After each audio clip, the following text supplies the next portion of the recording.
She just won more than $5.2 million. She beat the world number one. And then she quietly refused to pose for a photo with the CEO of women's tennis.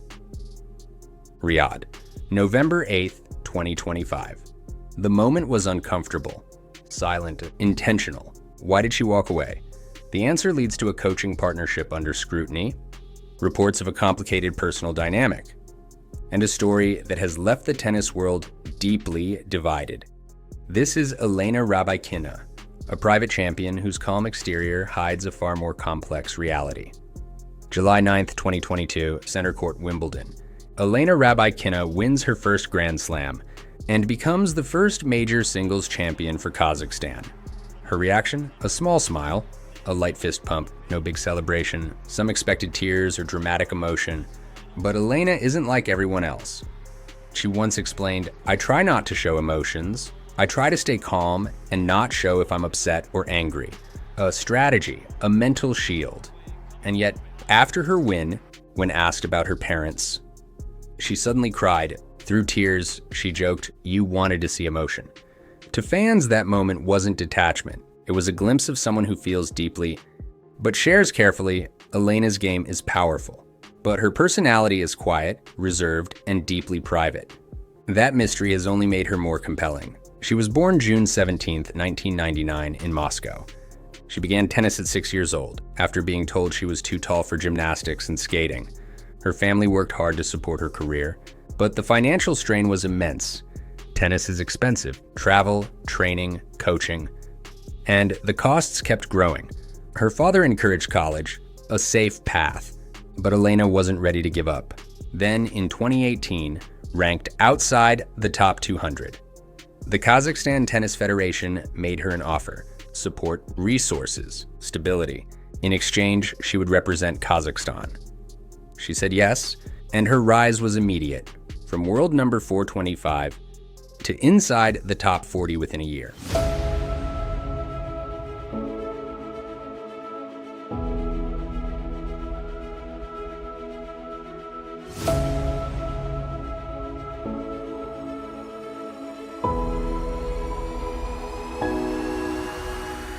Some in Russia tried to claim her Wimbledon win as a Russian victory, but Elena shut that narrative down. "I play for Kazakhstan. There is no more question about how I feel." She became the country's greatest tennis success while remaining incredibly private. A citizen of one place, training in another, belonging everywhere and nowhere. In 2019, she began working with Croatian coach Stefano Vukov. Their energy looked opposite his fiery courtside presence, her quiet focus. But they clicked, they won. He even reportedly tattooed her name after Wimbledon. A gesture some saw as playful, others found unusual. By 2023, his courtside behavior drew criticism. Some felt he spoke to her harshly. Elena defended him, saying it was simply how they worked. Then, in 2024, right before the US Open, she suddenly ended the partnership. No explanation. This led to a WTA investigation.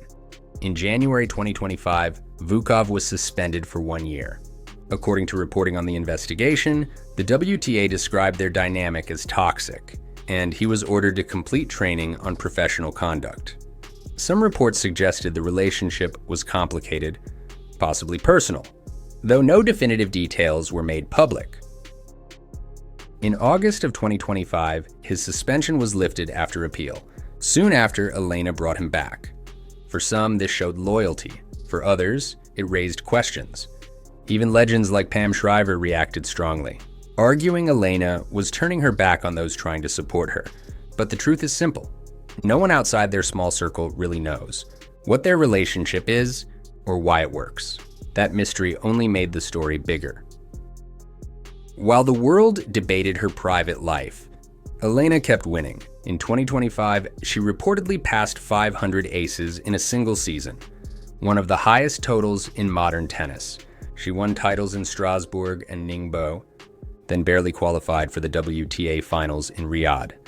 As the last player in, she became unstoppable. 5 matches, 5 wins, including a straight sets victory over world number 1, Aryna Sabalenka. Her reward, a record $5.235 million. the largest single payout in women's tennis history. Her serve was nearly untouchable.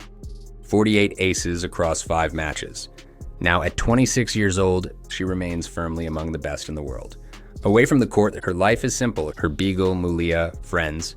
Training, Roger Federer is her idol. She's sponsored by Red Bull, and once joked she might do something crazy with them. For someone so watched, she keeps her world very small. And then came the moment that shocked tennis. November 8th, 2025, Riyadh. WTA Finals Trophy Ceremony. Elena holds the trophy, her biggest title outside Wimbledon. She is motioned to join WTA CEO Portia Archer for a photo. She looks over, gestures politely but dismissively, and walks away. No scene, no words, just refusal. The clip goes viral. At her press conference, Elena says, "We had the opportunity to have conversations, but in the end they never happened. We are all doing our job. I think we're going to keep it this way." Some believe she was expressing frustration, that the WTA investigated her coaching relationship without what she felt was proper communication. Others saw her gesture as loyalty to Vukov. The reaction was immediate and intense. Some defended her privacy, others questioned her choice. Through it all, she stayed exactly who she's always been: calm, careful, private. So what don't you know about Elena Rybakina? A lot. She's a quiet superstar whose celebrations whisper rather than roar. A powerful athlete, navigating scrutiny while revealing very little. A dominant force, keeping her personal world closed to everyone. One thing is clear, 2026 will be fascinating, because Elena Rybakina isn't here to explain herself. She's here to play.